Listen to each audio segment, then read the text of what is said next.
town doctor isn't human, and I'm the only one who sees it. I never used to be the type to notice small things. I went to work, went home, repeated the same dull rotations of life like everyone else in our tiny town. So when people ask me, why you? I still don't know how to answer. All I know is that the first crack in reality happened during a routine checkup. The clinic smelled like antiseptic and old magazines, just like always.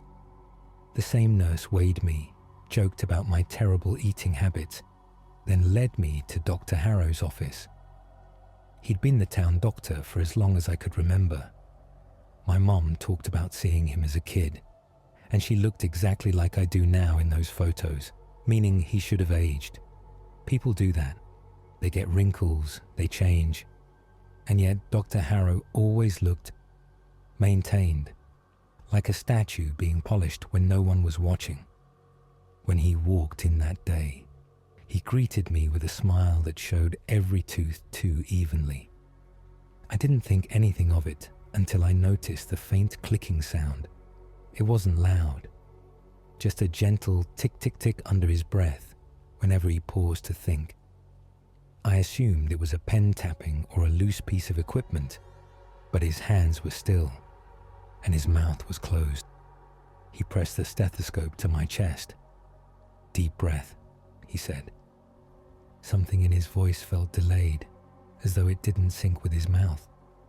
I thought I imagined it, until he asked about my family, my work, my recent stress levels, listing off details he shouldn't have known unless he'd been inside my head. I brushed it off as a good memory. Doctors are supposed to be observant. But as I left, I heard it again. The clicking, soft, rhythmic, almost like a coded language. It got worse from there. 2 days later, I walked into the pharmacy and caught Dr. Harrow at the counter, handing a slip to the pharmacist. The symbols on the paper, if they were symbols, looked like looping spirals and branching lines, nothing like handwriting. When I blinked, he quickly folded it and slipped it into his coat. He smiled at me again, too wide, like he was stretching skin that wasn't meant to stretch. Another day, at the grocery store, I watched him touch an old woman's shoulder, and she instantly relaxed, her face smoothing, her eyes dulling. The woman had been sobbing a moment earlier. Now she looked emptied. When I told my friends, they laughed. "He's just a miracle worker. You're paranoid. Dude, get some sleep." Logical explanations, human explanations. But the clicking kept coming back, sometimes through the phone when the clinic called, sometimes behind me in an empty aisle. Once, I swear I heard it inside a dream. I started to wonder if maybe I was losing it.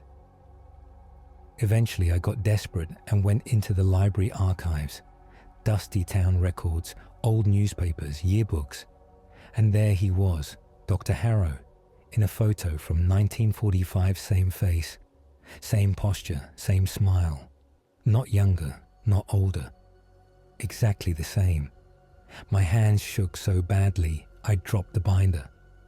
I brought the photo to my friends. They dismissed it instantly. Maybe it's his dad. People reuse family names.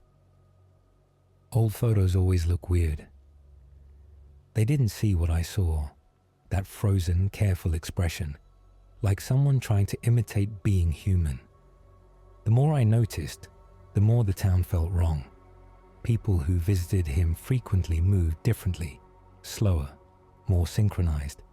They spoke softer, smiled too long, and responded to conversations a split second after you spoke, as if waiting for an internal signal. I started avoiding the clinic entirely. The night everything changed was cold and windless.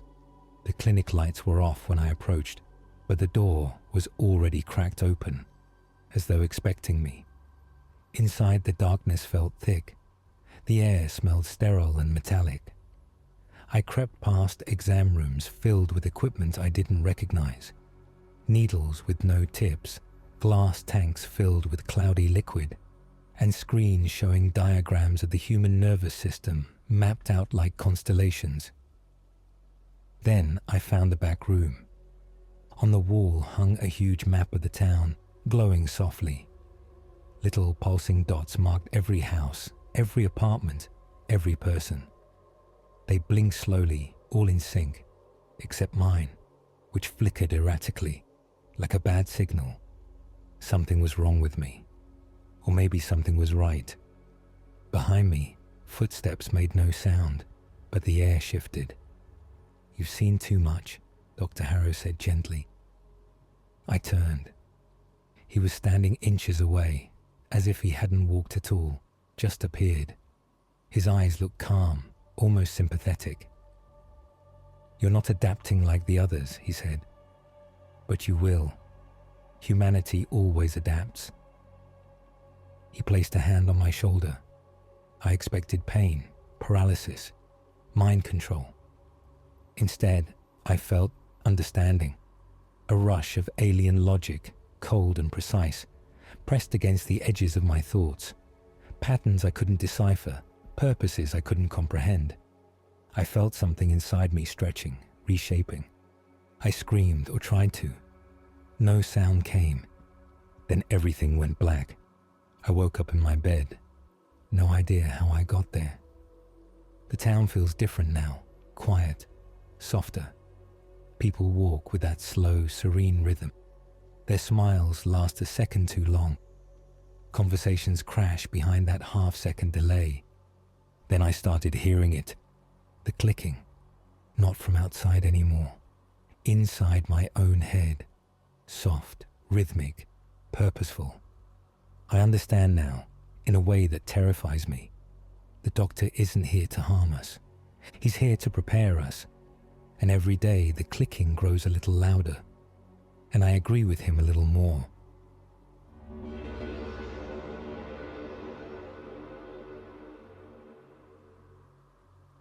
People always think the scary part is the aliens. It's not. The terrifying part is the silence that comes before them, the kind that feels like the world is holding its breath. I remember that silence clearer than anything else. It was 2:14 a.m. when we climbed onto the warehouse roof. Graveyard shifts do something to your brain. After weeks of working nights, everything starts to feel dreamlike. Like reality has a loose thread you could pull if you wanted to. That night, we pulled it without realizing. Me, Jace, and Theo. 3 guys half dead from stacking boxes for 8 hours straight. We weren't supposed to be up there, but everyone did it. A quick smoke, a little break, a little escape. The roof was cold enough to sting my hands. Below us, the warehouse machines hummed, a steady, comforting mechanical heartbeat. Above us, the sky was unusually clear. Stars looked like holes punched through a dark sheet. "What if someone's watching us from up there?" Jace joked, pointing a cigarette at the sky. "Dude," Theo muttered, "if they are, they're probably judging your smoking technique." We laughed. Normal, relaxed, human. None of us noticed the pressure in the air until the laughter faded. It started as a glow. Not bright, not sudden. Just a dim blue shimmer above us. So faint I thought it might be moonlight, reflecting off clouds. Except there weren't any clouds. The glow didn't spread like normal light. It pulsed, soft and rhythmic, like a heartbeat. And I swear the air around us vibrated with it. "Do you guys see that?" I asked. Jace didn't answer. He was staring up. So was Theo. Both of them perfectly still. Cigarettes burning between limp fingers. Smoke rising untouched by wind. The glow grew brighter. Not shining down, pulling up. My stomach twisted.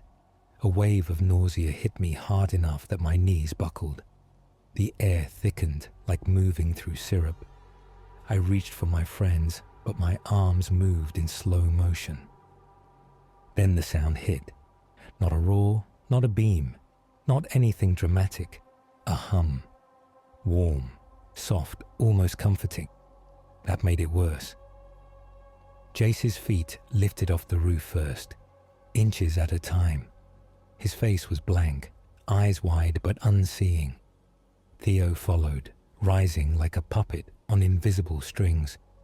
No, no, no, stop! I tried to shout, but the words crawled out of my throat thick and heavy. They floated a few feet above me, silhouettes against the blue glow. Then the world snapped to black. I woke lying flat on the roof, frost coating my clothes even though the night was warm when we came up. My body shook like I'd been dropped into ice water. My watch read 3:47 a.m. More than an hour had passed. My friends were gone. I stumbled to the edge of the roof, shouting their names into the empty parking lot. Nothing answered. No footsteps, no cars, no laughter. Security brought me inside. Cameras showed us climbing the roof ladder, sitting, and then nothing. At 2:20 a.m., the feed went to static for 7 minutes. When it came back, the roof was empty. The police suggested drugs, exhaustion, hallucination. My supervisor suggested I take a few days off. Their families looked at me like I was lying to save myself. But I remembered the glow, the hum, the way my friends rose like they weighed nothing at all. And the frost, God, the frost. It didn't stop there. 2 nights later, I had a dream. No, a memory. Short, jagged flashes. A metallic hallway stretching forever. Walls that pulsed like they were breathing.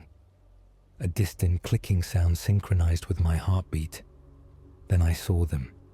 Jace and Theo suspended in tall glass chambers filled with clear liquid. Eyes open, still alive. Tubes running to their faces and chests. Their mouths moved slowly, as if speaking underwater. I woke up screaming. The next morning, I went back to the warehouse roof, just to look, just to assure myself the world was still.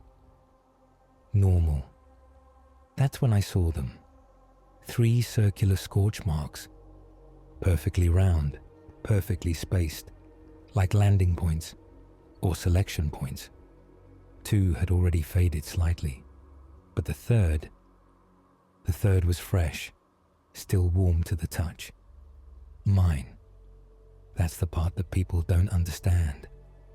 The aliens didn't take my friends. They chose them. And when I close my eyes at night, I still hear that hum, that warm, soft hum. I know what that means. They're not done yet. They're coming back for the 3rd mark. For me. I keep telling myself I'll be ready this time. But the truth, when the blue light returns, I don't know if I'll have the strength to look away.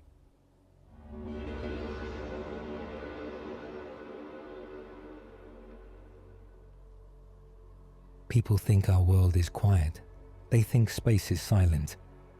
But that's only because most people never listen long enough. I joined our tiny town's amateur astronomy club because I liked the quiet. Not the silence, but the quiet. The difference matters. Silence is emptiness. Quiet is presence. It means something is there. It just hasn't revealed itself yet. And on a cold Wednesday night, something finally did. There were only 3 of us in the observatory that evening. Me, Mara, and old Mr. Kessler. Half the equipment we used belonged in a museum. Half didn't even work most days. But the sky was clear, and it felt like the sort of night where the universe might notice us if we said hello. That's when the receiver picked up the signal. At first, it sounded like static, but too steady to be random. I leaned closer to the console. "Is that rhythmic?" Mara murmured. It was. 3 tones, then 5. then a long harmonic pulse that vibrated through the floor, even though the speakers weren't powerful enough for that. Mr. Kessler squinted. "Prime numbers," he whispered. "They're counting." We looked at each other. 3 humans suddenly made very small in a very large universe. And then, stupidly, beautifully, inevitably, we answered. We crafted a simple response. Another sequence of primes, then a basic mathematical constant. Something universal, something any intelligence would recognize. When we hit transmit, the console lights flickered. The signal cut off instantly, like someone letting go of a conversation mid-sentence. Did we just hang up on aliens?" Mara joked weakly. But her laugh sounded thin, forced, nervous. Outside, the sky looked different. I couldn't explain how, just that the stars seemed less fixed, as if they'd shifted by a fraction of a degree, enough for someone watching them closely to notice, enough to make me feel watched in return. Over the next few nights, strange things happened. Animals avoided the hill where the observatory stood. Birds refused to perch on the roof. Even the stray cat who lived under the stairs vanished. Our equipment glitched whenever we pointed it toward the part of the sky where the signal came from. Screens froze on distorted star maps. A soft, low vibration hummed through the telescopes as if space itself were trembling. Mara stopped making jokes. Mr. Kessler prayed under his breath. And me, I listened. Late one night, alone in the observatory, I realized the original harmonic pulse had never truly stopped. It lingered, too low for normal hearing, more like a pressure behind my eyes, a presence, waiting. It happened on the 4th night. The sky looked normal at first, but the air felt wrong, thick, like humidity without moisture. The hairs on my arms rose. The harmonic hum grew louder. Then something appeared above the tree line. Not a ship, not a light. More like a shape carved from the absence of light. A void given edges. It didn't descend. It didn't hover. It simply was, as if it had always been there and the world had just now remembered it. The hum deepened. My chest tightened. Behind me, I heard footsteps. Mara and Mr. Kessler emerging from the observatory, both wearing expressions I can only describe as peaceful dread. The shape shifted. Its outline rippled, not randomly, but intentionally, like it was choosing a form from possibilities we couldn't understand. Then it opened. Not a door, not an eye, a presence. A figure stepped forward, taller than a person, but leaning toward us as though curious. Its surface wasn't skin, but something that reflected ideas, not light. Looking at it felt like remembering a dream you hadn't had yet. When it spoke, its voice was many voices, whispering in unison. Your answer was sufficient. We came. The creature reached out, not physically, but with a pressure behind my thoughts. Suddenly, I saw things. A star system lighting up in geometric patterns. Millions of signals sent across space like neural pulses. Other worlds, other minds, all talking at once. Not peacefully, not violently, just inevitably. I realized something horrific and wondrous. We weren't the only ones who replied to their signal. Not even close. They were cataloging responses, not for invasion, for understanding, for mapping consciousness across the universe. And we had volunteered. Mara stepped forward, eyes shining with tears. Mr. Kessler followed, face soft with awe. They walked into the presence, vanishing like shadows moving into light. The figure turned to me. Yours is different, it said. You hesitate, you question. This is rare, valuable. I tried to move, but my body refused. I wasn't paralyzed, just observed, understood, like a calculus problem being solved. "We will return when you are ready." The presence withdrew. The shape faded, not leaving, but folding back into a dimension I had no name for. The harmonic hum stopped. The night became just night again. Authorities blamed radiation, toxic leaks, anything except the truth. The observatory was shut down. Mara and Mr. Kessler were declared missing. Nobody listens when I try to explain what really happened.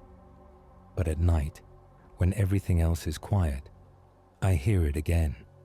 That faint harmonic pulse. Not outside, inside. A reminder, a countdown. They're waiting for me to understand, truly understand, what answering a signal means. And I can feel it growing inside me. The curiosity, the pull, the inevitability. When they come back, I don't know whether I'll run or walk forward willingly like the others into whatever waits beyond understanding.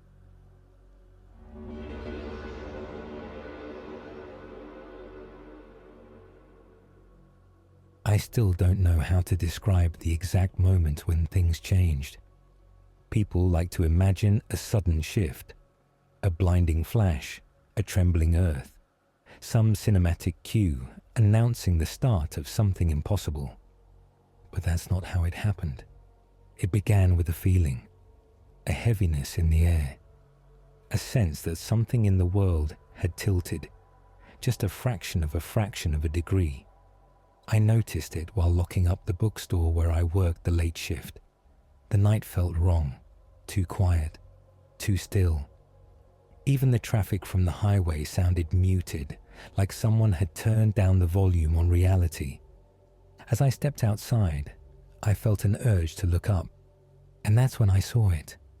The moon was larger than it should have been. Not enough to cause panic. Not yet. Just big enough that my brain hesitated, trying to match what I saw with what I knew. I blinked. It didn't change. No clouds. No optical illusion. Just the moon. Closer.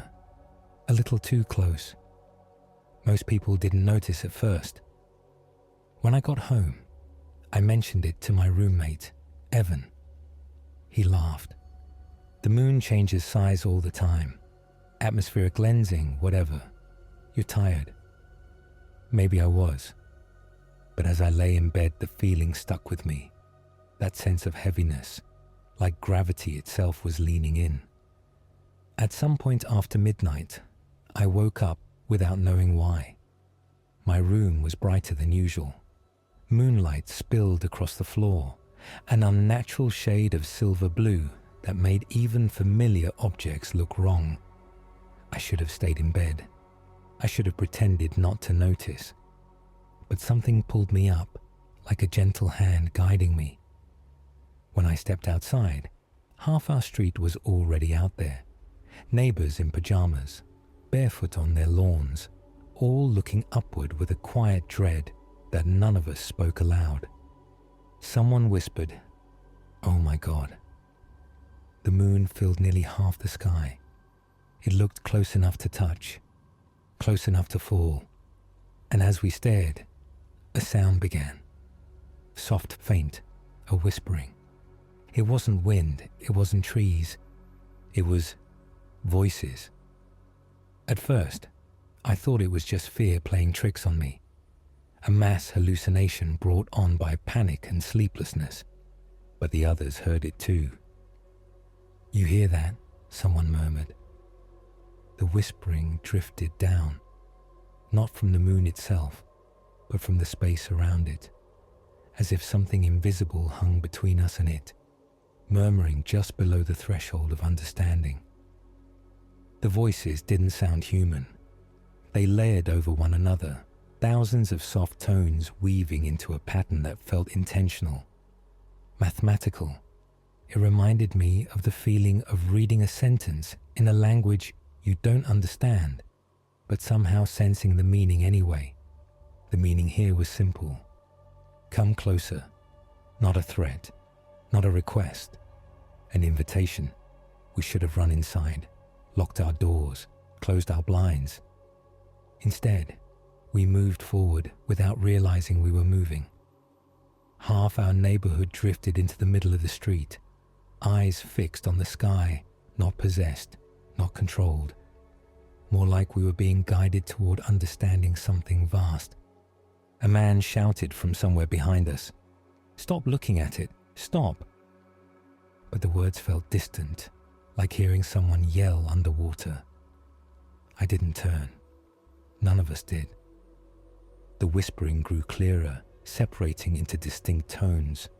I felt a vibration behind my eyes, a tremble in my bones, as though the voices were speaking a language made of gravity and light. And then, something changed. A ripple across the moon's surface, a shadow moving. No, many shadows. Shapes. They were small at first, like flecks of dust against a lamp. But they grew and multiplied. Someone behind me gasped, finally breaking through their trance. Are those ships? I wanted to say no. I wanted to hold on to the safety of ignorance. But the shapes detached from the moon and drifted toward Earth, slow and deliberate, not falling, approaching. I don't remember collapsing, but I must have. One moment I was standing with my neighbors. The next, I was waking up on my back, staring at the night sky. The moon had receded slightly, still enormous, but not as impossibly close. The whispering had faded to a dull hum, like tinnitus you can almost ignore. Most of the neighbors were gone. Some houses were dark. Others had doors wide open. Only Evan was shaking me awake, his face pale. "Dude, you were out for like 20 minutes. You weren't breathing right. We have to go." But I wasn't listening to him, because something stood across the street, a silhouette, tall, thin, not human. It was backlit by the moon's swollen glow, so I couldn't see details, just an outline, like a shadow that had become self-aware. Then it turned its head toward me, not its body, just its head, and I felt something enter me, not physically, but conceptually. A thought that was not mine, a thought as clear and gentle as a passing breeze. "We came because you looked back."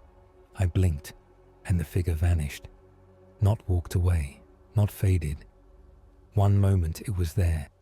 The next, the street held only moonlight. By dawn, the moon had returned to its normal size.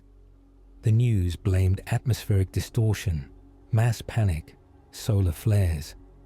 Anything except what we saw.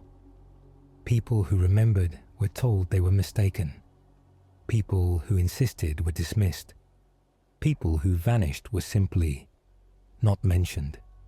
The world closed around the truth like a wound healing without scar tissue. But something inside me didn't heal. At night, when the moon rises, I feel that pull again, soft, patient, inevitable.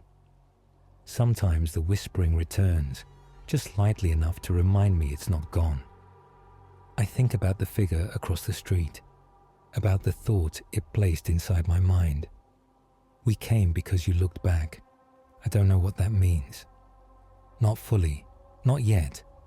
But sometimes, when the moonlight hits me at the right angle, I feel as though I'm not merely being observed. I'm being studied. And the terrifying part is, I'm starting to understand why.